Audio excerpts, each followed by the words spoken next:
Corrupción en la política. Me han pedido que les hable de este tema a la Dimensión Arquidiocesana para Laicos en Toluca. Y lo primero que tendríamos que definir es que hablamos de dos aspectos específicos, de dos elementos sustanciales que se cruzan.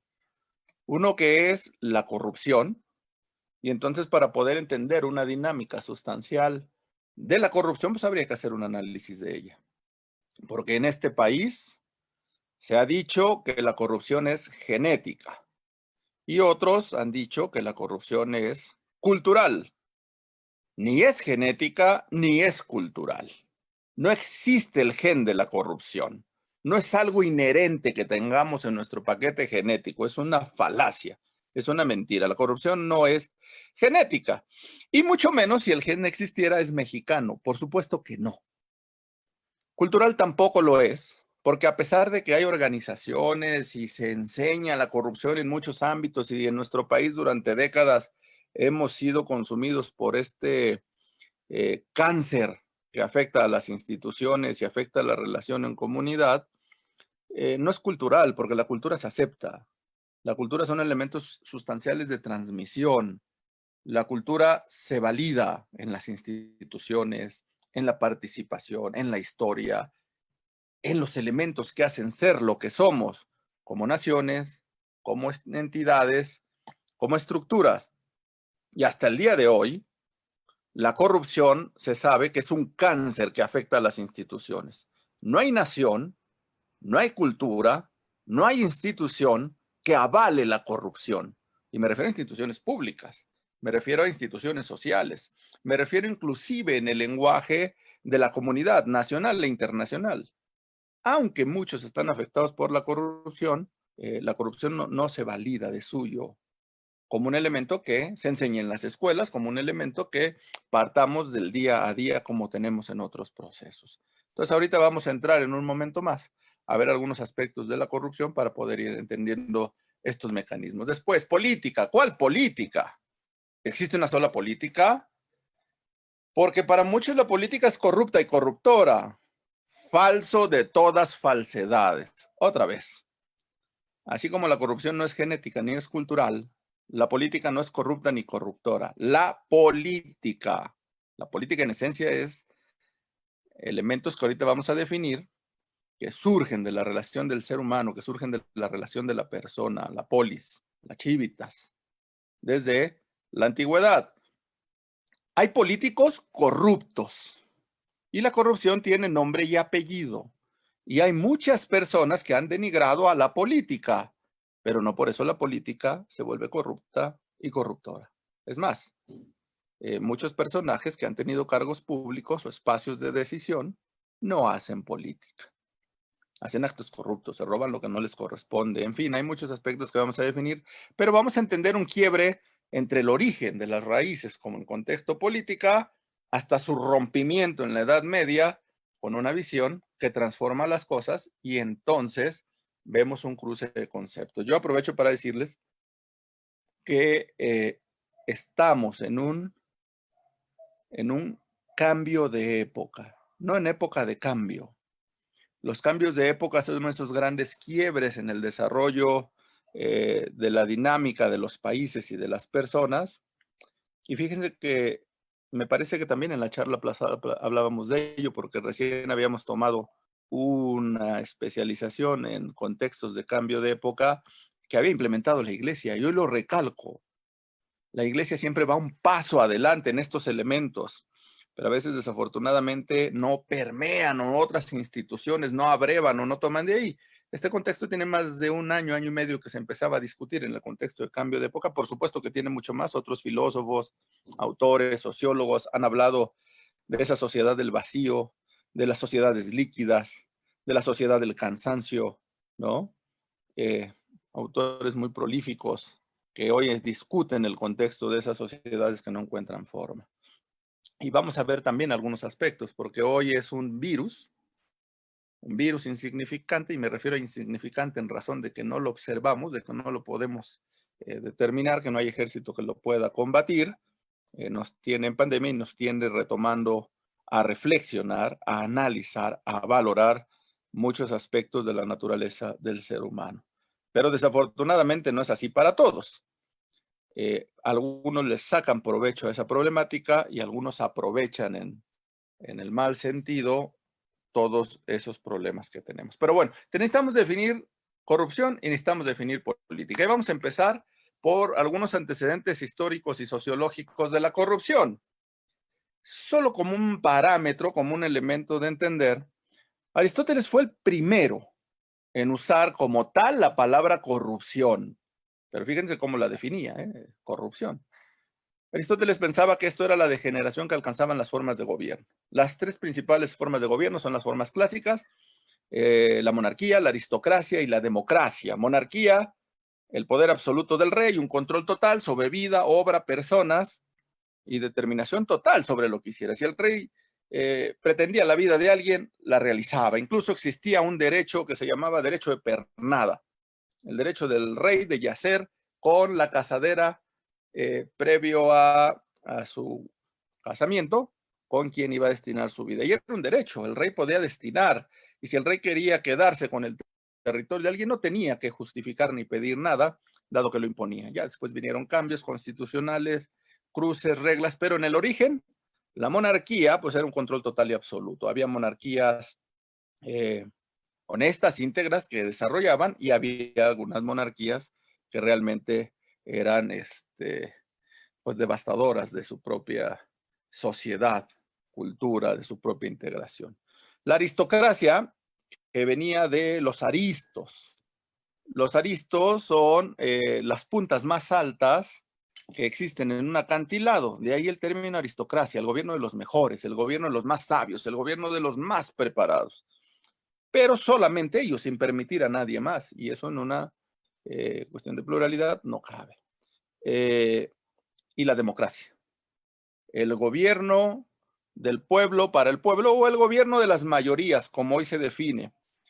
Y solo lo dejo ahí como colofón porque será motivo de otras charlas o otras discusiones, pero hoy es un contrasentido decir que vivimos en democracia. Sí, en democracia es cuando hay instituciones, cuando hay libertades, cuando hay normas, cuando hay Estado de Derecho, pero no democracia en el sentido del gobierno de las mayorías. Si sacáramos porcentajes, tenemos que en la última elección se ganó quien ganó la presidencia de la República con algo más allá de 30 millones de votos, pero si desagregáramos esos 30 millones de votos entre el total de los posibles votantes, tenemos que otros 30 millones de votos se quedaron sin votar, muchos que votaron anularon su voto, y entonces tenemos que ahora lo que se llama democracia, gobierno de las mayorías, en realidad es el gobierno de las minorías. En otras naciones son porcentajes mucho más abajo en la participación, y entonces la gente no sale a votar, no participa y permite que unas minorías con falsas mayorías ganen los procesos electorales. Pero si hubiera algún mecanismo de obligación, cualquier institución política tendría que rebasar más del 50% de la posibilidad real de voto. Entonces, ese es un tema para analizar en otro tema. Pero Aristóteles decía, la corrupción es esta degeneración de la monarquía, la aristocracia y la democracia. ¿En qué? Pues la monarquía en tiranía, la aristocracia en oligarquía y la democracia en demagogia, es decir, los contrasentidos de estas formas de gobierno. Pero la realidad es que la corrupción que observaba Aristóteles en ese contexto era una degradación de las estructuras políticas. Voy a tomar otro antecedente histórico y sociológico, es el caso de Cicerón, como dos de los antecedentes más remotos en el caso de hablar del contexto de la corrupción. Y Cicerón lo utilizó para referirse al soborno o al relajamiento de las costumbres, es decir, la violación de la ley y la violación de lo correcto, de lo bueno. En este caso, el concepto de corrupción que contenía Marco Tulio Cornelio Cicerone, Marco Tulio Cornelio Cicerón, era el contexto de la preocupación por la perspectiva jurídica, el cumplimiento de las instituciones jurídicas para que todo pudiera estar establecido en un orden y en una relación, y el moral, la bondad, ¿no? La voluntad, la inteligencia, el cumplimiento del ser humano. Bueno, en estos dos elementos pues solo son como antecedentes, pero déjenme comentarles algo que quise poner así textualmente y que comúnmente dialogo en este tipo de charlas. Aristóteles decía lo siguiente: pues bien, los hombres cometen injusticia cuando piensan que en poner en práctica una determinada acción es posible, y posible para ellos mismos por lo siguiente: porque consideren que han de quedar ocultos después de realizarla. Es decir, aquel que hace un acto de corrupción lo hace porque primero piensa que no va a ser descubierto. Ya porque aún sin quedar ocultos, es decir, si se descubren, pues van a estimar que no va a pasar nada, no sufrirán proceso. Y si llegara a haber un proceso, la pena será para ellos o para quienes son objetos de interés menor que la ganancia. ¿Les suena algún caso el Baster Gordillo? ¿Les suena algún caso, digo, de los ya procesados y que han regresado y disfrutan sus grandes fortunas después de no ser sancionados? Aparentemente son juzgados, aparentemente están en la cárcel, pero regresan con sus millones y con sus fueros. ¿Les suena el caso de Raúl Salinas de Gortari? Pero Aristóteles también nos dice, ¿quiénes son, por su parte, quiénes son los que sobre todo piensan que pueden cometer impunemente? Dice Aristóteles que son los dotados de elocuencia, es decir, los que saben hacer el uso de la palabra, la retórica, la expresión, el desarrollo. Los hombres de acción. ¿Y quiénes son los hombres de acción? Los que se dedican a la actividad social, a la actividad política, a la actividad cultural. Los que tienen la posibilidad de expresarse de manera correcta, clara e influir. También los expertos en muchas clases de debates judiciales. En este caso se refiere pues, a los juristas, a los jueces, a todos esos que realizan actividad jurisdiccional. Y los que tienen muchos amigos y los que son ricos. Y dice por qué. Dice, piensan que pueden, en especial si ellos mismos están en las condiciones acabadas de decir, pero también de lo contrario, si disponen de amigos, servidores o cómplices con estas cualidades, puesto que por su medio pueden actuar, quedar ocultos y no sufrir proceso. ¿Se parece a nuestra realidad actual? ¿Es lo que vivimos? Es decir, hago la corrupción, no me descubren, si me descubren igual y me sancionan, pero va a ser muy leve, igual no me sancionan. Puedo decir, me pongo la del Puebla, participo y colaboro, doy parte de lo que robé y me justifico. Nada más que esto lo escribió Aristóteles en el libro de la retórica hace ya más de casi 2380 años. Y pareciera que estamos describiendo lo que está sucediendo hoy en día. Más al ratito vamos a ver algunos ejemplos más claros.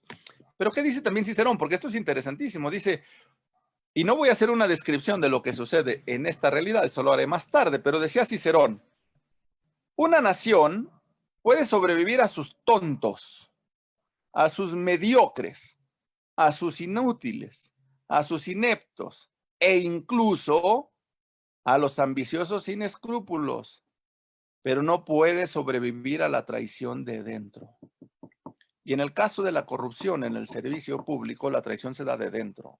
Y es una doble traición, porque al final de cuentas se pone en las manos de unas personas la administración de la cosa pública, la administración de los bienes públicos, la posibilidad de que ejerzan esos recursos en el interés general, en el bien común, en el bien de todos. Al ratito lo vamos a ver, pero no sucede. Por ahí en alguna parte leía que la muralla china había sido un éxito cuando la construyeron y nunca jamás fue penetrada por ninguno de sus muros. Pero un día sí sufrieron una invasión. ¿Y saben por dónde entraron los invasores? Por la puerta. Alguien les abrió la puerta y los dejó pasar. La muralla china era para sus tiempos, una de las construcciones en materia de guerra más sólidas y más perfectas. Pero el que estaba en la puerta era un ser humano que podía abrirla o cerrarla según las circunstancias. La traición de adentro es más peligrosa, es más dañina, afecta más. Dice Cicerón que un enemigo en las puertas es menos formidable porque es conocido y conoce su bandera abierta. Es decir, sabes que es tu adversario, sabes que es tu enemigo, te cuidas y hay un cuidado mutuo. Dice, pero el traidor se mueve entre los que están dentro de la puerta libremente. Sus susurros astutos crujen por todas las callejuelas para llevar la cizaña y el caos. Y eso es ignorado en los mismos pasillos del gobierno propio porque no se sabe quién es ese espía. Cuando es así y nos falla el patriotismo extendiéndose la traición, la nación está perdida. También aquí tenemos que Marco Tulio Cornelio Cicerón escribió esto hace casi 2100 años, 2150 años. Entonces, pareciera que estamos hablando de la realidad. Hablamos de gobernantes que dicen que ya detuvieron a la mayoría de los capos y que detuvieron 100 y les faltan 4 para que sean 10. Y vuelven a repetir, y es el caso de Cuauhtémoc Blanco. Gobernador, ¿cuántos detuvo? 7. ¿Y cuántos le faltan? 4. ¿Y entonces cuántos va a detener en total? 10. Y así lo repitió 5 veces. Ya no era una circunstancia al aire. Tenemos artistas que no de suyo porque sean artistas, ni futbolistas, ni mucho menos, es que no puedan gobernar, porque eso es un contexto también que tiene que ver con personas concretas. Pero desafortunadamente hemos visto muchos casos de personas que no tienen la formación, la capacitación y lo más grave, ni siquiera las ganas de prepararse, de formarse para servir. Bueno, vamos a poner esto solo como un antecedente y aquí le vamos a dar un repaso. Existe un mecanismo a nivel mundial que revisa la corrupción en el mundo, la percepción de la corrupción. Cada año, en 2015 tenemos que a partir de ahí prácticamente en México no nos hemos movido. ¿Y cómo funciona este mecanismo? Bueno, este índice habla desde los más transparentes a los más corruptos, los menos corruptos a los más corruptos. Los países que se acercan al número 100 son los menos corruptos. Y tenemos los casos más importantes del mundo y más marcados que todo el mundo reconoce, que son Dinamarca y Finlandia. Y bueno, ya ahí ya andan en los 90, porque no quiere decir que son totalmente, o sea, tienen actos de corrupción. La diferencia es que tienen sistemas y la sancionan. Y por ahí de los 80, pues está Alemania, Canadá, Singapur, Suiza, Noruega, Holanda, Nueva Zelanda, Suecia, que son los países pues, más desarrollados. Pero México se llama estancado por ahí del lugar 35. Y estamos muy, muy, muy cerquita de Venezuela, de Irak, de Libia, de Angola, que son países, bueno, estamos cerquita de Somalia y Corea del Norte. Corea del Norte es un país de un régimen absolutista totalitario, donde no se respetan los derechos humanos, donde no hay sistemas normativos que se cumplan, donde hay una imposición tirana. Y bueno, pienso que en el caso del desarrollo de México, donde tenemos cultura, riqueza, desarrollo, pues es muy grave que estemos en esas circunstancias, en esos números. México está alrededor de la calificación 35, estamos dentro de los países muy, muy, muy corruptos.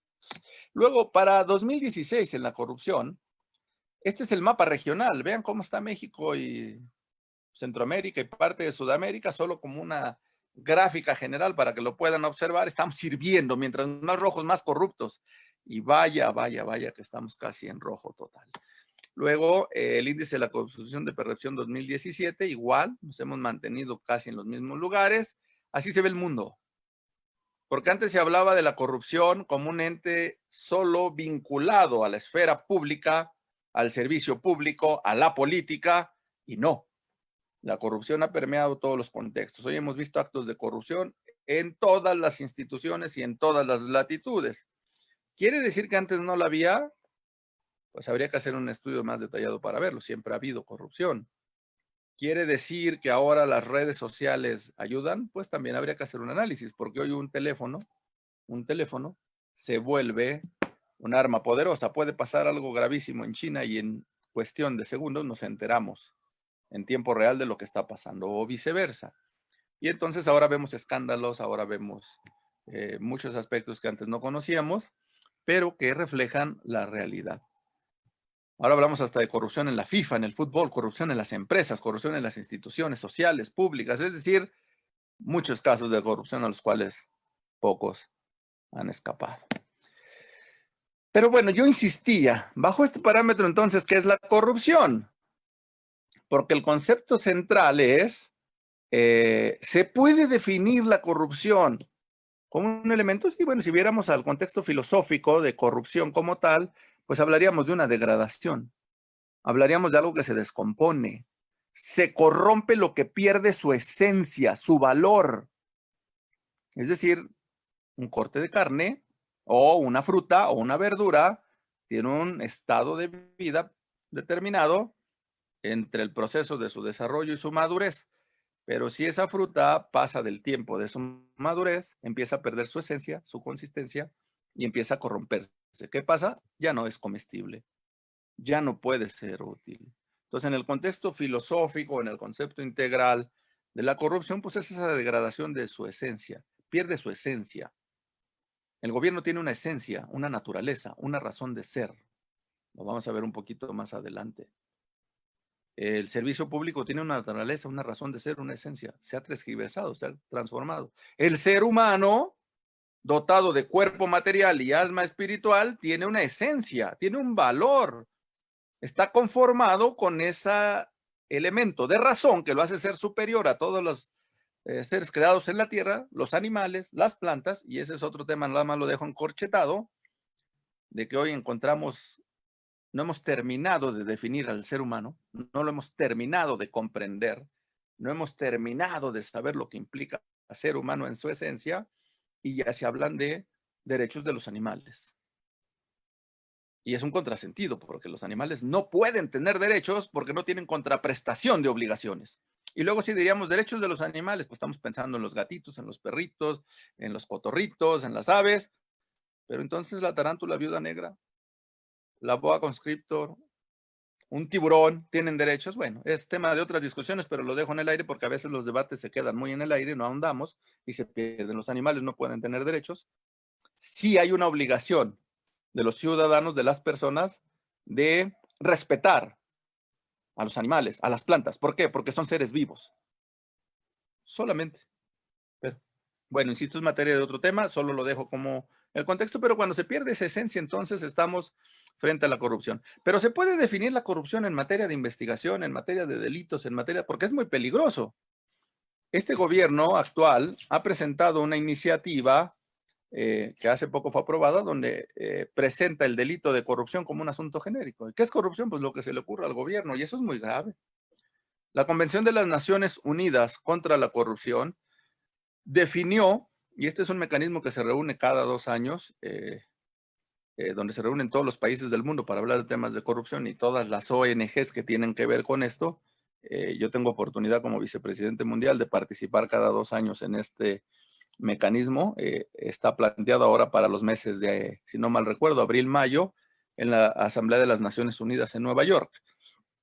Y ahí se definen los elementos de instituciones, de organismos, de determinaciones sobre los conceptos de la corrupción. Pero ahí se definió que no se puede tomar el concepto de la corrupción como un único elemento que defina diversos actos. Y entonces, ¿qué se determinó? Que hay un catálogo de actos corruptos, soborno, desvío de recursos, y en fin, un catálogo muy enorme que entonces determina que esos son actos corruptos. Pero la corrupción es muy difícil en el concepto para su lucha, su investigación, poderla definir en un solo concepto como tal. Pero yo he tomado a un autor que se llama Robert Klitgar, fue mi profesor en Viena, que él sí ha definido algunos aspectos sustanciales de 2 tipos de corrupción con los que hay que tener cuidado y vale mucho la pena comprenderlos por lo siguiente. La primera corrupción la llama el freelance, corrupción libre, la espontánea, la que surge. Nosotros en México le hemos llamado mordidas, o algunos dicen el Puebla, la que se pone en la del Puebla, ¿no? Algunos otros hablan de, pues nada más es un pequeño incentivo, es la freelance. Es decir, no es que alguien se amanezca y diga, hoy voy a hacer un acto de corrupción y mañana otro y pasado otro, no. Es alguien que a lo mejor se le hizo tarde, iba a toda velocidad, se pasó un alto, lo detiene el policía y de momento lo pone en una encrucijada. Y entonces, señor oficial, ayúdeme y puede hasta pasar un billete. O el que se salta la fila, o el que quiere saltarse el trámite, o el que quiere hacer. Pero estos casos son micros, pero por miles. ¿Es peligroso? Sí. ¿Es grave? Sí. ¿Se tiene que atender? Sí. Pero no es la principal corrupción a la que se enfrenta el gobierno. No es la principal corrupción a la que nos enfrentamos como entidades, porque en este contexto hay que controlarla con mejores servicios, con esquemas de vigilancia, con sistemas de control, con incentivos para las propias autoridades, porque aquí se han generado muchas cosas. Por ejemplo, en el ámbito público, muchas personas del viejo sistema decían, no me den, o sea, es decir, no me paguen, pónganme donde hay, yo me encargo solito de pagarme. Y eso es muy grave, ¿no? Sabiendo que ven el servicio público y la función pública como un aspecto para servirse. Freelance, corrupción libre, se puede cometer algún día, puede haber alguna falla, puede ser un error, pero se puede corregir, no es permanente. Pero sucede en muchos casos, en muchísimos, entonces hay que combatirlo. Esta es la corrupción más peligrosa. Esta es la corrupción que más daño hace, que más afecta. La corrupción sistemática. El profesor es un profesor de los Estados Unidos que estudió en Harvard, muchos años estuvo en Harvard, después creó una universidad en California, en Clarkson, y él ha definido, es Robert Klitgar, sistemática. ¿Qué quiere decir la corrupción sistemática? Aquella que tiene ejércitos, líderes, gente que permanentemente está pensando, está calculando, está definiendo cómo robar, cómo desviar recursos, cómo generar la afectación a lo público. ¿Les suena que el gobernador Duarte haya desviado 36 mil millones de pesos en Veracruz? Que hayan dado agua en las fórmulas de la quimioterapia que tendrían que haber dado para las personas. ¿Lo hizo solo el gobernador Duarte? ¿Cuántas personas más detrás de él debió de haber habido? ¿Cuántos expertos en contabilidad, en finanzas, en manejo de recursos, en ingeniería, en estructura, en desarrollo existen detrás de estas instituciones? Instituciones del crimen, instituciones de la corrupción. Por eso es una corrupción sistemática, es la más peligrosa.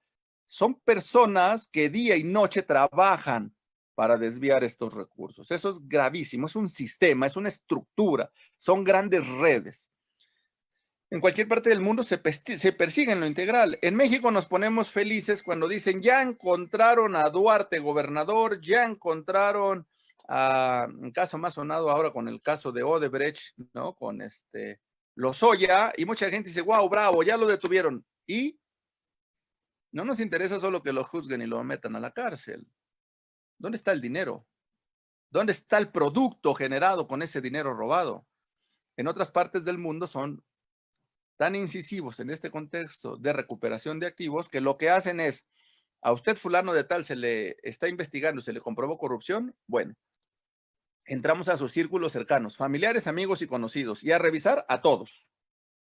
Y entonces, el que no demuestre cómo obtuvo lo que tiene, es sujeto de ser investigado y de ser retirado de esos recursos, porque se supone que uno puede demostrar y demostrar que lo que tiene lo ha hecho con trabajo y con esfuerzo. Si no lo puedes demostrar, por lo menos ahí salta una duda. Y si está vinculado a gente directamente que es parte de estos sistemas de corrupción, pues el tema es mucho más delicado. Bueno, vamos avanzando en este contexto. ¿Qué dice Robert Klitgar? Ya entendiendo esos dos elementos de corrupción. Que la corrupción es un crimen de cálculo, porque muchas veces decimos más en un contexto donde conocemos ética y moral, que quizá solo corresponde en saber qué es lo bueno y qué es lo malo, y entonces tratar de apegarse a lo bueno, y entonces la corrupción es de buenos que no se corrompen y malos que sí se corrompen. Y no.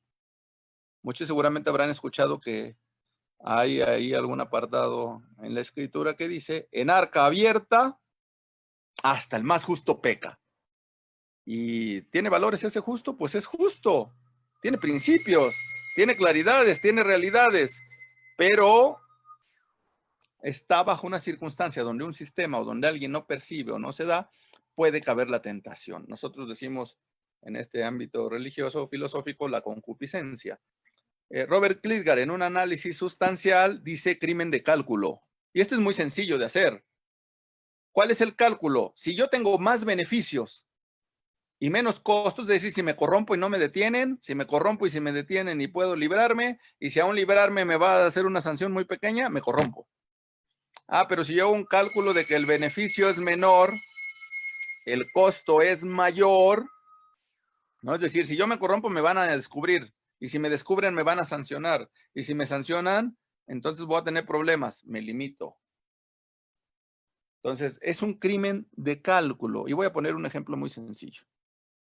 Digamos que viene alguien conduciendo por la panorámica de Tijuana a toda velocidad, 160, 180 kilómetros, rebasando los límites de velocidad, el vidrio abajo, no se pone el cinturón, el volumen a todo lo que da, y de pronto llega y va a pasar la garita de San Isidro para cruzar a los Estados Unidos de Norteamérica. Baja su volumen, regula a la mitad su ventanilla, se pone el cinturón, hasta sonríe, pasa la garita y conduce a 35, 40, 45 millas por hora, lo que le dicta la regla. ¿Qué pasó? ¿Había rayos X? ¿Había un sistema que de pronto lo hizo entender y comprender la bondad de portarse bien? No. Crimen de cálculo. O sea, en México, si me para el policía, a lo mejor puedo librarla. De este lado, a lo mejor, y eso sucede, por ejemplo, con los estadounidenses cuando vienen el 4 de julio a celebrar sus fiestas, porque aquí no hay límite de alcohol, porque aquí hay restricciones mucho más laxas. Pero ¿qué sucede si lo hacen allá? Son detenidos, son sancionados. Este conductor, si cruzara o hiciera lo mismo que hizo en México, sabe que si es detenido, va a ir a la corte. Sabe que puede perder su licencia. Sabe que se le puede imponer una multa verdaderamente severa y sabe que inclusive puede perder el derecho a acceder a los Estados Unidos de Norteamérica. ¿Es porque ese sistema es perfecto? No, es porque funciona y porque se aplica. Y como lo sabemos que se aplica, entonces hacemos algo que se llama crimen de cálculo. Y entonces mejor no, porque hay cámaras, porque hay policías un poquito menos sobornables, hay un contexto mucho más sólido de estructuras y entonces analizo. Y aquí se desvela un gran sistema, gran corrupción. Eso es lo que debe interesar en el contexto del ámbito político. Bueno, vamos avanzando. La fórmula de la corrupción la ha dado Robert Klitgar, él es Robert Klitgar, y así muy claramente dice que la corrupción es igual al monopolio, ¿no? Es decir, el control total, absoluto, donde, bueno, va a quedar para la historia, está pasando cerca al camotero, y bueno, ese es un sonido característico de México, pero bueno, para recordar. Corrupción es igual a monopolio, monopolio, control total, control absoluto, más discrecionalidad, donde pueda hacer yo lo que quiera, lo que considere como autoridad, menos rendición de cuentas, como dicen los estadounidenses, accountability, transparencia. Es decir, la corrupción es igual a ese monopolio controlador con una discrecionalidad absoluta, con rendición de cuentas, sin transparencia.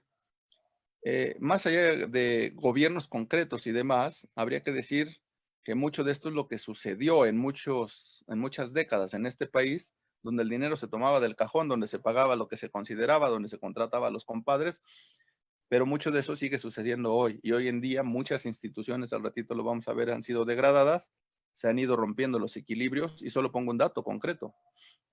Se llegó a una ley de contratación pública, donde los aspectos se tenían que licitar abiertamente, transparentemente. Hoy más del 80% de los insumos de este nuevo gobierno, y hablo de este nuevo gobierno porque es el que está corriendo, indistintamente del color, pues tiene una obligación y una responsabilidad. 80% se han adjudicado de manera directa y en muchos casos se ha demostrado que es a sobrecosto. Lo vamos a ver más tarde. Entonces, esa fórmula de la gran corrupción, si se invierte, pues evita la corrupción. Vamos a avanzar. La segunda parte que me interesa que comprendamos es la política. ¿Qué es la política? Porque todos hablamos de política, incluso a veces cuando a las personas se les pregunta, yo lo hago con mis alumnos en las diversas universidades en las que doy clase, oiga, ¿son políticos? Y más de uno levanta la mano y dice, no, yo no soy político, pensando que con eso hacen un aspecto de decir fuera la política, porque es corrupta y corruptora. Pero decir que uno no es político es negar la esencia del ser humano, es negarse a sí mismo. Porque en un primer contexto histórico, la política viene de la definición de polis, de ciudad. En Grecia, la polis era la ciudad. Se refería a los estados de la antigüedad, se organizaban como una ciudad, pero era la labor más noble, el ser ciudadano, el que podría participar de las cosas públicas, el que podría servir a su comunidad, el ser ciudadano, el ser parte de la ciudad, de la polis.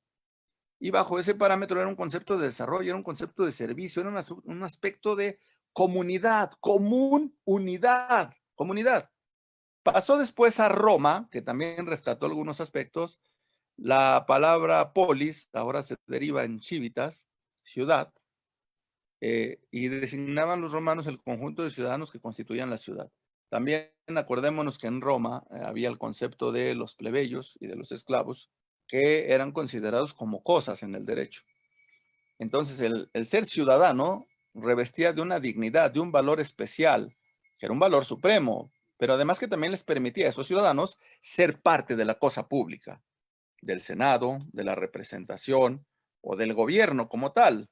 Entonces, en ese tema, en las cívitas, los más importantes eran los ciudadanos. Hasta ahí solo como conceptos de integración, como el concepto política, derivado del aspecto histórico. Pero vamos a retomar nuevamente a Aristóteles.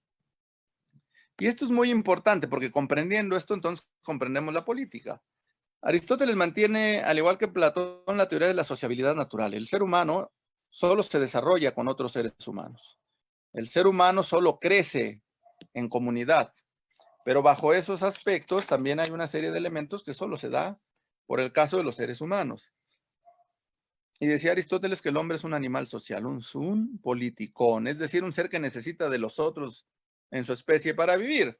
Porque si alguien nace y de pronto se le abandona, en esa etapa de la vida no puede valerse por sí mismo.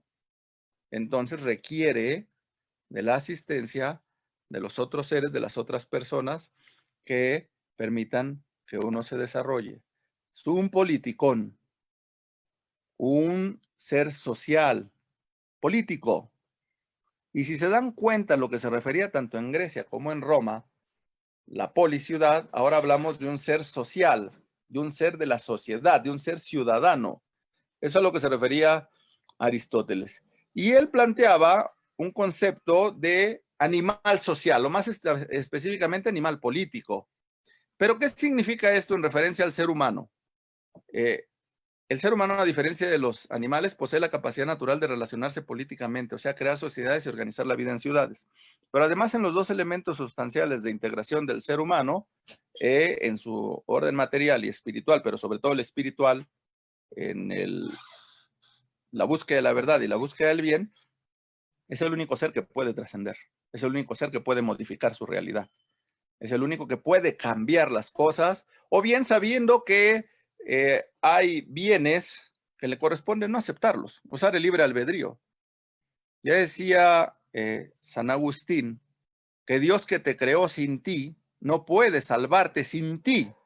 Entonces, el mismo Dios que respeta la libertad del hombre, lo da como una pauta para que sea el ser humano el que tome una determinación.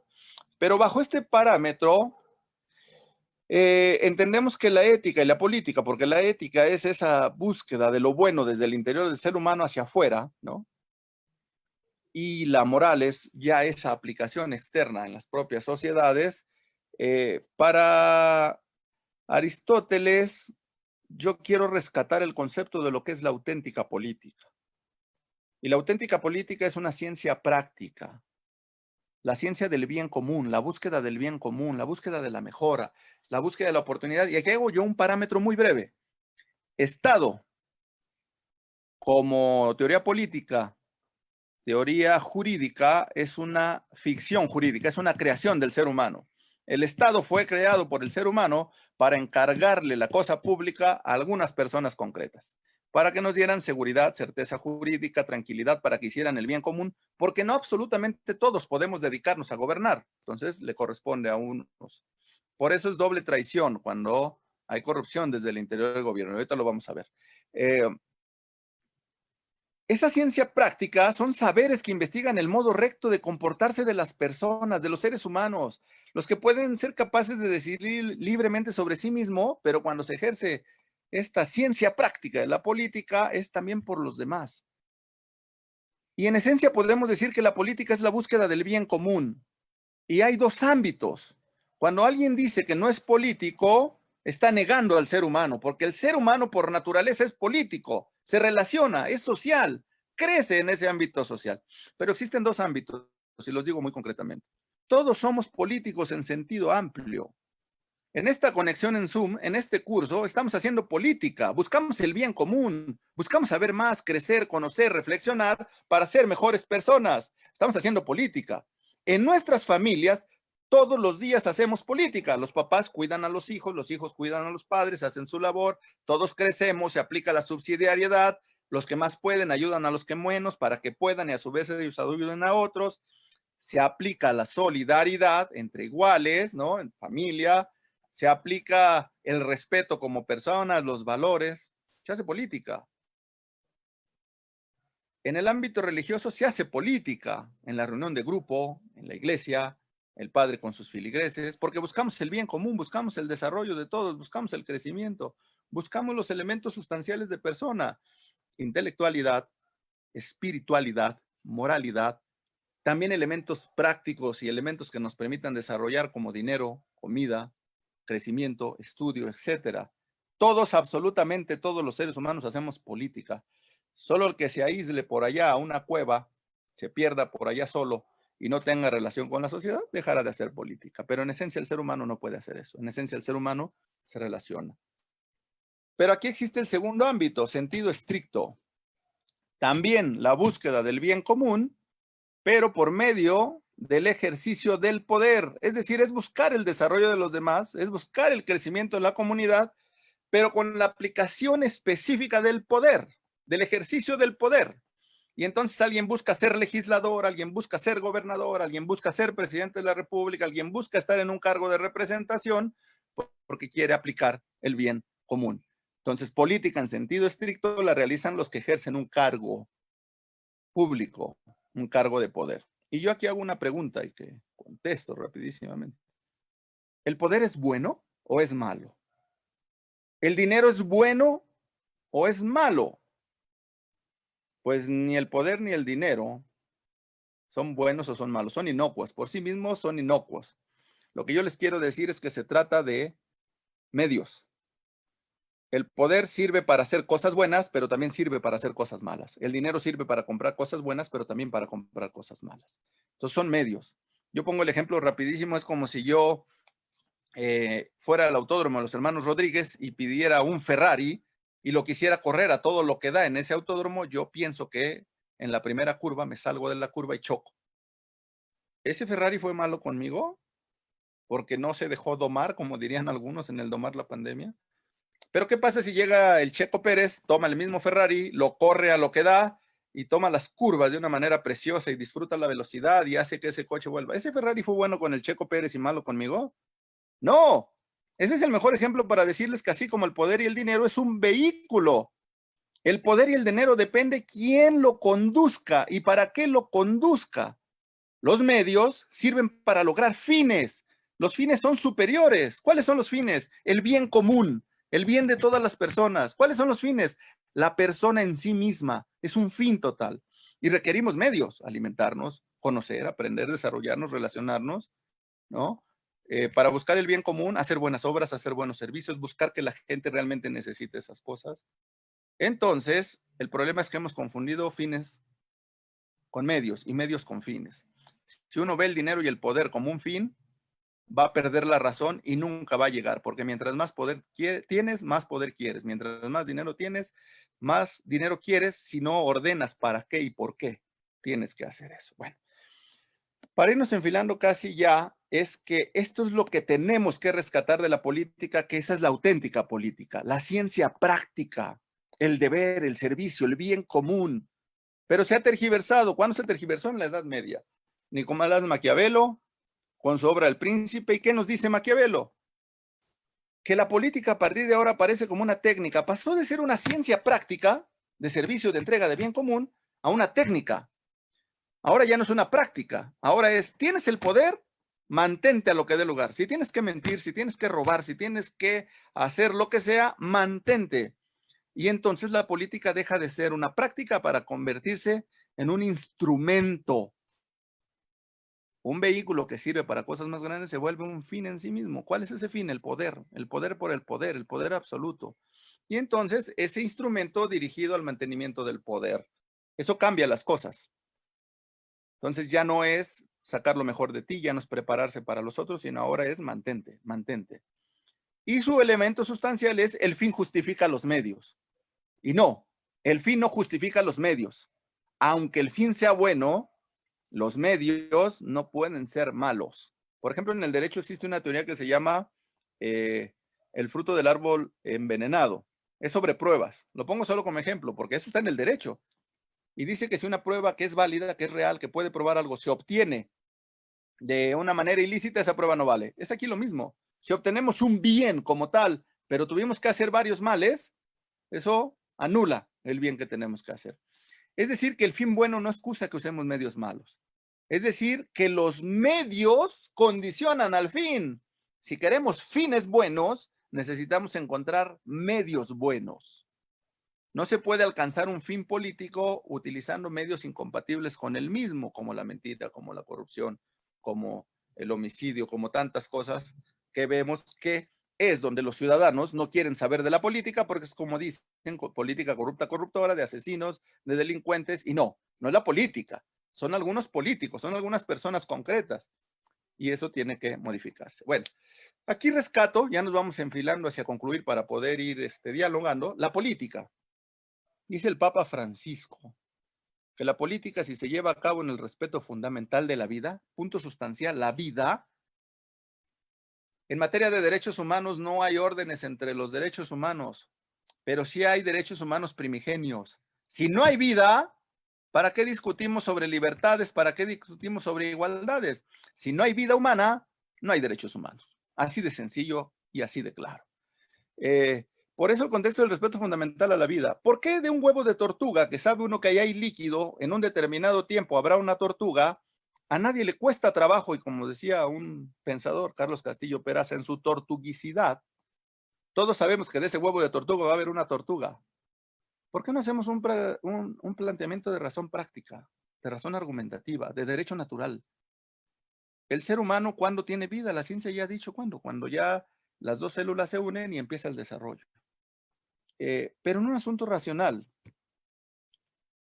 en la etapa en la que se encuentre, ahí hay un ser humano en formación, ahí hay un ser humano en potencia, ahí hay un ser humano en un proceso natural, que si no es desviado de ese proceso natural, llegará a su término. De ahí no va a salir una ballena, de ahí no va a salir un elefante, de ahí, de esa integración de hombre-mujer, va a salir un ser humano. El problema es que las ideologías y el problema es que las tergiversaciones nos llevan a cambiar el lenguaje y entonces a discutir sobre otra serie de temas. Pero el tema esencial, hay un ser humano todo el tiempo, hay vida todo el tiempo. ¿Va a ser una persona? Por supuesto que va a ser una persona.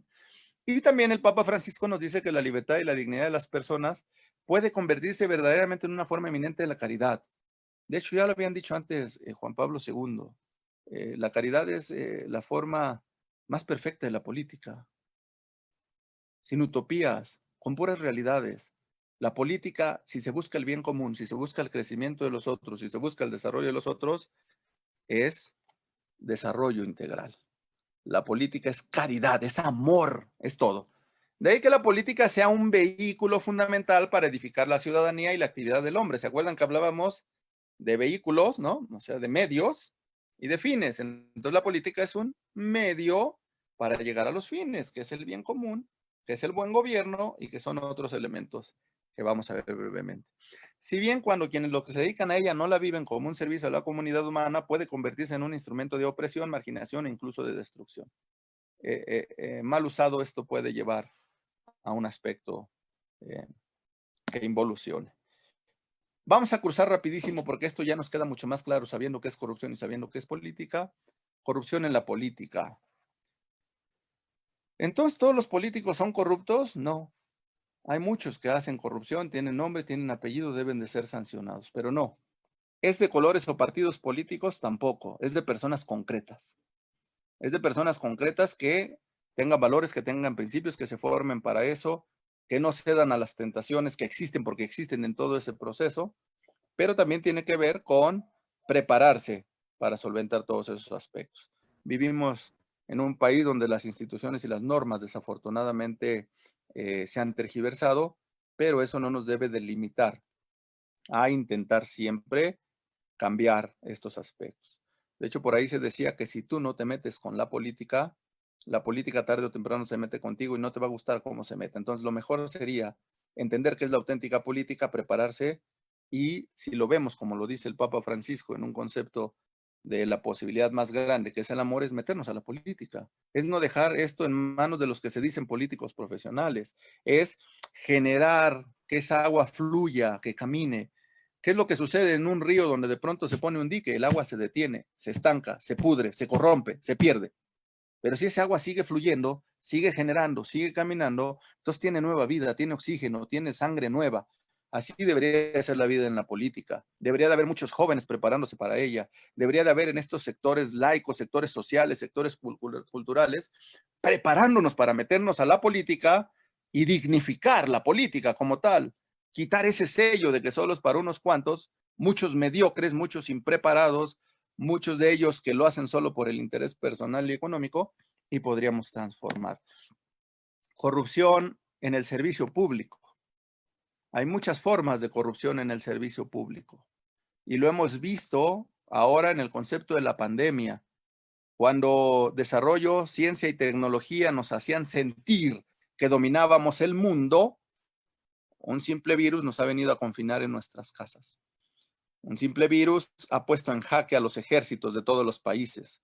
Un simple virus ha puesto en jaque la autoridad de muchos gobiernos. Y vale la pena aquí decir, ¿estábamos listos para eso? No. Pero hemos visto que en ese contexto ahora podemos reflexionar que lo más básico del ser humano es la relación humana. Lo que decía Aristóteles al principio, hoy lo tuvimos que rescatar al estar en casa. No fue la misma igualdad para todos los casos. Hubo familias que terminaron divorciándose, hubo familias que terminaron dispersándose, hubo familias que terminaron golpeándose. Otras, por fortuna, pues se han solidificado, han convivido, han aprendido. Ha sido una enseñanza para todos. Pero la misma circunstancia que a unos les permite desarrollarse totalmente, a otros los frena o les evita que salgan desarrollos. En este concepto se violan derechos humanos. El gobierno tiene la facultad. El caso español es el más claro y el mexicano ahora también. Hay muchas medidas que los gobiernos debieron de haber tomado y muchísima gente no hubiera muerto y no hubiera la misma cantidad de infectados.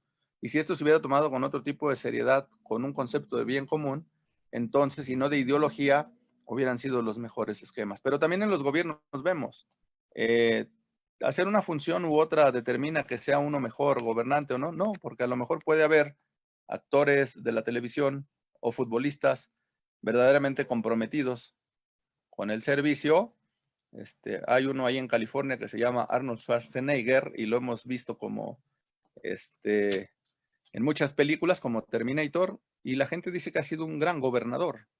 Pero vemos otros actores aquí, que omito sus nombres porque todos los conocemos, que han dejado mucho que desear, o futbolistas o demás, que no solo es que se equivoquen en las cifras, sino que sus entidades están siendo gobernadas por el caos, por el crimen.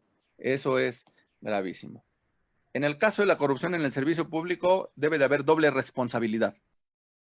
Porque si la corrupción en sí es mala y afecta a todos, en el caso del servicio público es doble, porque son aquellos que se prestan. Mi abuela, que nunca estudió y que vendía lotes en una esquina, tenía una definición muy clara. Cuando alguien se quejaba de algo, le decía, mi hijo, pues si para eso se alquiló. Y así es lo que debería de ser. ¿Por qué doble responsabilidad? Porque el que se mete al servicio público, el que se mete a la política, el que está en una función pública, cuando lo hace con recta conciencia, cuando quiere buscar el bien común y el desarrollo, sabe que para eso se está ofreciendo sus servicios. Entonces, si se corrompe, si se pierde, si delinque, tiene doble responsabilidad, porque el Estado fue creado para buscar el bien común y si no lo realiza, entonces tiene doble sanción. Es como en el caso del derecho. El derecho fue creado para tener los mínimos de paz, de estabilidad, de tranquilidad entre los seres humanos, porque antes era la ley del más fuerte. El que más capacidad, más habilidad tenía, pues imponía sobre los demás, pero pobres de los que no tuvieran otras capacidades. Entonces entra la razón, entra la libertad, entra la bondad y decir, pongámonos de acuerdo para que todos subsistamos. Y entonces, aunque tú seas el más fuerte, estas son las reglas que tienes que cumplir. Y se acabó eso. O la ley del talión, ojo por ojo y diente por diente. Y así, si a ti te privaban de un ojo, tenías derecho de privar de otro, pero era agresión contra agresión, daño contra daño. Y el derecho se crea para la estabilidad y la tranquilidad, la paz. Solo que ahora el Estado y el derecho se han malinterpretado, se han tergiversado, y las que fueron creaciones del ser humano para su beneficio, hoy pretenden definir quién es ser humano y quién no, quién tiene derechos y quién no. Por eso hay muchas aberraciones en el derecho y hay muchas aberraciones en la aplicación del gobierno. Y en eso es en lo que tenemos que estar listos y preparados para poderlas denunciar. Entonces, doble responsabilidad para que sí. El elemento sustancial en el servicio público es cumplir con el bien común, con el interés general. ¿Y qué es el bien común? El bien común es la mayor necesidad de desarrollo que tiene una comunidad, pero eso lo define la comunidad, no el gobierno. Ahorita lo vamos a ver rápido. Interés general, el interés de la mayoría, de los mayores beneficios, y buen gobierno. ¿Qué quiere decir bien común y buen gobierno? El bien común es algo que define la propia comunidad, no el gobernante. Y pongo un ejemplo brevísimo, ya casi estamos concluyendo. Una vez un alcalde me comentaba que recibieron quejas de que en una comunidad de pronto, de la noche a la mañana, se empezaron a juntar algunas personas sin oficio ni beneficio y empezaron a generar daños. Llegó la brigada del gobierno municipal y pintaron paredes y arreglaron baches y pusieron pintura y se fueron, y esto seguía el problema.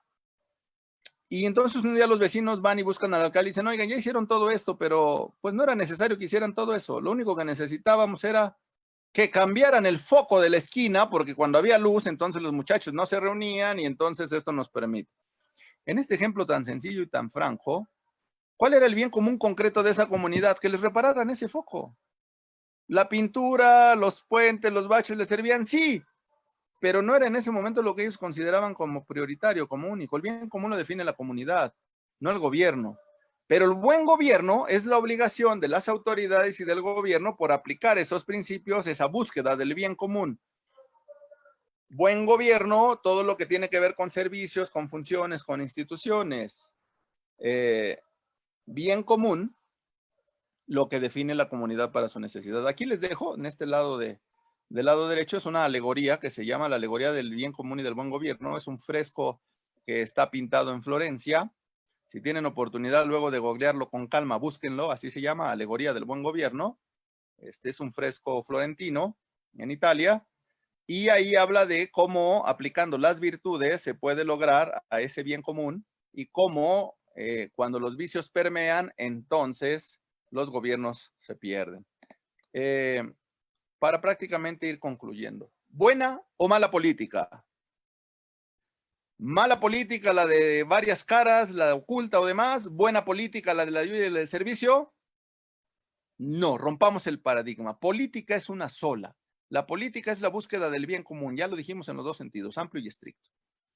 La política es buena en sí. La política en su naturaleza es un mecanismo para buscar el bien común, para buscar el desarrollo. No hay mala política. Hay malos políticos, hay malas personas. Hay personas concretas que no cumplen los elementos sustanciales para hacer labor, servicio social, bien común, amor, caridad. Entonces no hay buena y mala política, hay política. Y el que hace política busca siempre el bien común, el bien de la comunidad, el bien del desarrollo, el bien sustancial, el que seamos mejores personas.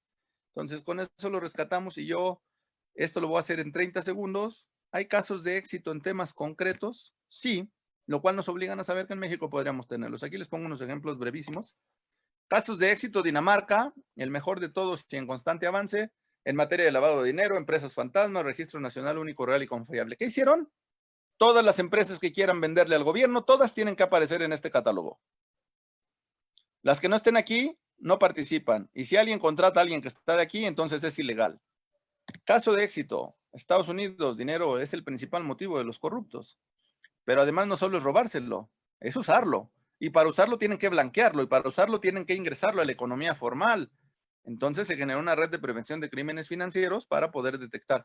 ¿Quiere decir que Dinamarca y Estados Unidos no hay corrupción? No, claro que hay corrupción, pero la gente la sanciona, le llama corrupción, pero la gente ve que las autoridades la sancionan, pero la gente sabe que hay sistemas eficaces y efectivos, como el que les decía del ejemplo de perder la licencia, tener una multa o ir a la corte o incluso perder el derecho de accesar a Estados Unidos. Entonces la gente reacciona de manera distinta. Casos de éxito: Rumanía, gravísimos problemas de corrupción, incluido el primer ministro, sus familiares y jueces, y se realizó una lucha contra el fraude y el cohecho. Se creó una institución incluso que sancionó a familiares y a cercanos. Aquí cerquita, en Chile, que es el menos corrupto de América Latina. Ejemplo de limpieza en la vida pública, transparencia en compras y licitaciones, cuerpo de policía sólido y honesto, sistema judicial autónomo y sistema moderno de transparencia. Pero si todavía hubiera, porque decimos, pues México no estamos a la altura, ni somos daneses, ni somos estadounidenses, faltan muchas cosas, aquí hay un ejemplo muy claro. Aquí hay un ejemplo muy claro. Uganda, en África, uno de los países más corruptos. Y empezó, ¿ha resuelto sus problemas de corrupción? No, pero está avanzando. Y ha puesto medidas sobre los temas con los que tiene control, petróleo, etcétera. Bueno, para cerrar, para concluir, yo rescataría lo que dice el Papa Francisco: política en serio. Y eso es lo que tenemos que hacer. Tomar en serio la política en sus diversos niveles, local, regional, nacional y mundial, es afirmar el deber de cada persona, de toda persona, de conocer cuál es el contenido y el valor de la opción que se le presenta y según la cual se busca realizar colectivamente el bien de la ciudad, el bien de la nación, el bien de la humanidad. Constituyen un desafío permanente para todos los que reciben el mandato de servir a su país. Servir a su país, servicio, caridad, entrega, de proteger a cuantos viven en él y de trabajar a fin de crear las condiciones para el futuro digno y justo. De manera que si la política se ejerce en el respeto fundamental de la vida, la libertad y la dignidad de las personas, puede convertirse verdaderamente en una forma eminente de la caridad. Yo a todos ustedes los invito a que hagamos política en serio. Los que hacen política todos los días en sentido estricto, hagan en serio. Los que sientan un llamado a la vocación a servir desde la política en sentido estricto, en el servicio público, en el gobierno, en el poder, hagan verdadera política, política en serio, política de caridad. Con esto concluyo. Las tomé, estas bienaventuranzas del político, del cardenal vietnamita François Xavier Nguyen Van Thuan, cardenal vietnamita que estuvo muchísimos años en la cárcel y que nos deja unas bienaventuranzas con las cuales yo cierro este espacio para poder dialogar. Creo que me he tomado un poquito de minutos de más, pero creo que ha sido necesario. Y empezaríamos diciendo que bienaventurado el político que tiene una alta consideración y una profunda conciencia de su papel. Y ahora sabemos que es política amplia y política estricta. Ahora podemos saber que ejercer un cargo, que ejercer un gobierno, que ejercer una legislatura o cualquier cargo público, nos debe saber que eso es una alta consideración para servir, para hacer caridad, y que hay una profunda conciencia del papel. ¿Para qué voy a ser político? ¿Para qué voy a ser actor? ¿Para qué me voy a postular a un cargo? No solo el por qué, sino el para qué. Y el para qué es el servicio público, el para qué es el bien común, el para qué es la caridad. Bienaventurado el político cuya persona refleja credibilidad. Y la credibilidad se construye. La credibilidad es la confianza. La confianza se da y se gana. Y pueden ser muchos años para construirla y pocos segundos para destruirla. Pero hay credibilidad cuando uno hace lo correcto, cuando uno busca el bien, cuando uno busca la verdad. Bienaventurado el político que trabaja por el bien común y no por su propio interés. Es una tentación constante, olvidarse de los demás y centrarse en uno solo. Tomar el gobierno como si fuera propio, tomar el dinero como si fuera de uno. Y no, ese dinero es para los demás. Porque miren, ahora en el mundo se habla de corrupción y derechos humanos. Y decían, ¿eso qué es? Bueno, si un gobernante toma el dinero de las medicinas y te pone agua oxigenada en lugar de la quimioterapia, si alguien fallece o tiene alguna afectación, está atentado contra el derecho a la vida. Y así con cada uno de los derechos. Entonces, derechos humanos y corrupción. Bienaventurado el político que trabaja por ese bien común y que ese es el fin del Estado. Bienaventurado el político que permanece fielmente coherente. Y la coherencia es estar en los cabales, estar en los sentidos. Si se sabe que la política es servicio, es servir.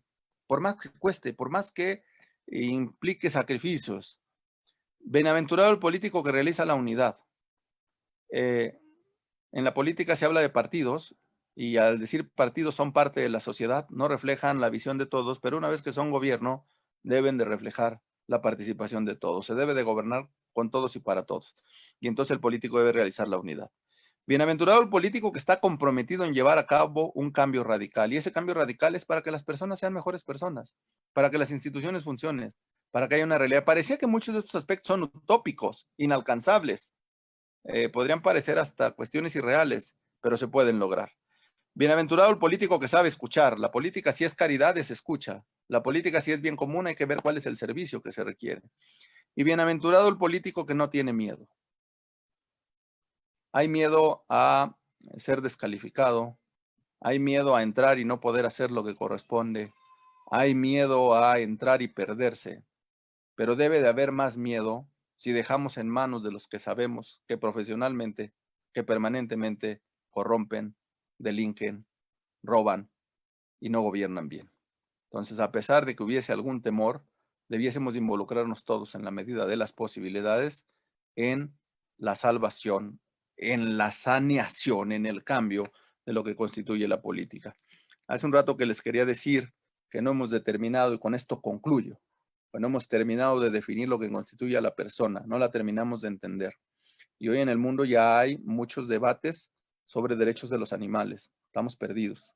Pero hoy en el mundo, más que solo debates de animales, también ya hay congresos internacionales sobre humanismo, poshumanismo y transhumanismo. ¿Qué es esto? El derecho de las máquinas. ¿Las máquinas tienen derecho? ¿La inteligencia artificial tiene derecho? ¿Con qué quiero concluir? Diciéndoles, estas son discusiones jurídicas, son discusiones de la realidad como tal, pero al final de cuentas el ser humano es el centro de todo. Para el ser humano es el que se realizan todos los aspectos. Hoy se ha demostrado que el ser humano otra vez por esta pandemia está sujeto a algo que por más avance tecnológico y científico nunca jamás va a poder controlar. Y que es que el ser humano siempre será ser humano mientras exista sobre la faz de la Tierra. La diferencia será qué tipo de ser humano quiere ser. ¿El ser humano pleno? ¿El que se preocupa por sí pero también por los otros? ¿El que se preocupa de la política y del servicio? ¿O el ser humano que solo busca sus intereses personales, su desarrollo único y su perdición? Yo con esto concluyo, les agradezco mucho. Será muy interesante poder dialogar. Aquí les dejo brevemente mis datos. Mi correo electrónico es perezcuevasmx@gmail.com. Ahí está la página de este organismo mundial de anticorrupción.